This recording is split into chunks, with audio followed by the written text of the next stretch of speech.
సంగారెడ్డి జిల్లాలో పచ్చదనం పెంపు, జీవ వైవిధ్య పరిరక్షణ లక్ష్యంగా అటవీశాఖ ఆధ్వర్యంలో అభివృద్ధి చేసిన అర్బన్ ఫారెస్ట్ పార్కులను అటవీశాఖ మంత్రి కొండా సురేఖ ప్రారంభించారు.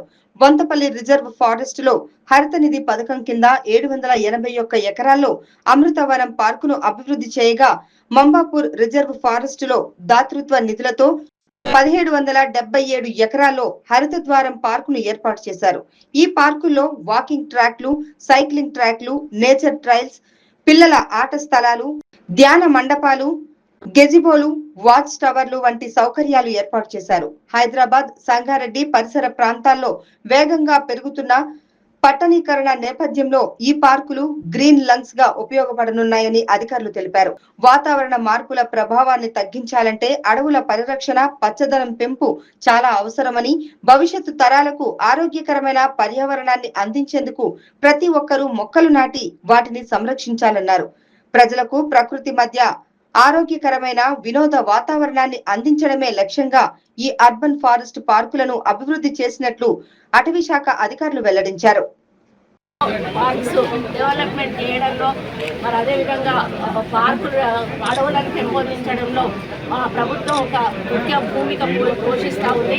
మరి గతంలో చెట్లను నరకడం అట్లాంటి కార్యక్రమాలు చేయడం వల్ల అడవులు తగ్గిపోవడం వలన మనకు వాతావరణ కాలుష్యమే కాకుండా గ్లోబల్ వార్మింగ్ రావడం కానీ, వర్షాలు పడకపోవడం కానీ, మరి లోపల ఉన్నటువంటి డైవర్సిటీ ఏదైతే ఉండాల్సిన జీవరాశులన్నీ కూడా వాటికి కావలసిన సౌకర్యాలు లేక మరణించడము, వాటికి కావలసిన వసతులు లేకపోవడం వల్ల ఎన్నో ఇబ్బందులకు గురవుతూ ఉండేవి. వీటన్నిటిని కూడా దృష్టిలో పెట్టుకొని మరి ఈకో టూరిజం కోసమని ఇట్లాంటి ఇంటర్నల్గా మేము డెవలప్ చేస్తూ వాటికి కావలసిన అన్ని సౌకర్యాలను కల్పిస్తూ ప్రజలకు కూడా ఒక ఆహ్లాదకరమైన వాతావరణం ఉండే విధంగా పార్కులను డెవలప్ చేస్తూ పిల్లలకు ఆడుకోవడానికి వాళ్ళకు కూడా కొన్ని ప్లే ఏరియా పెడుతూ మరి వాకింగ్ ట్రాక్స్, సైక్లింగ్ ట్రాక్స్ ఇట్లాంటివి పెడుతూ మరి ప్రజలు వచ్చి ఇందులో ఉండి ఒక గంట సేపు మార్నింగ్ వాక్ చేసేందుకే వాళ్ళకు కొంత ఆరోగ్యకరమైన గాలిని పీల్చుకున్నప్పుడు వాళ్ళ ఆరోగ్యంలో కూడా కొంత మార్పు రాకుండా ఉండేటువంటి అవకాశం ఉంటుంది,